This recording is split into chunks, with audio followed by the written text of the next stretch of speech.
minsan or madalas taken for granted yung life vest dyan na naka-high din sa bangka. Yes. So, dapat talaga suot-suot yon habang sumasakay ka ng bangka. At mahalaga din yung dry bag. Yung kapag nasa tubig na ay safe yung cellphone mo, mga gamit mo. Gamit pang communication doon sa loob ng dry bag. Tapos, kapag delikado yung biyahe or delikado yung ruta or delikado yung lugar na yon sa pagbabiyahe sa dagat, huwag na lang dalhin yung mga bata. Kung hindi naman kailangan talaga na itawid sa dagat ang mga bata, huwag nang dalhin. At syempre yung mga matatanda at may kapansanan.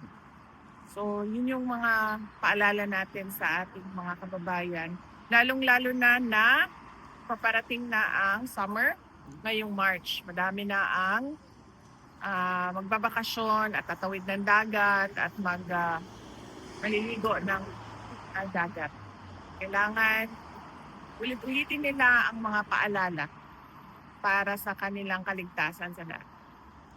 Maraming salamat po, VP Inday. Mabuhay po kayo. Maraming salamat sa inyo, mga kababayan namin, sa inyong pagpapakita ng suporta kay dating Pangulong Rodrigo Duterte dito sa detention unit ng ICC.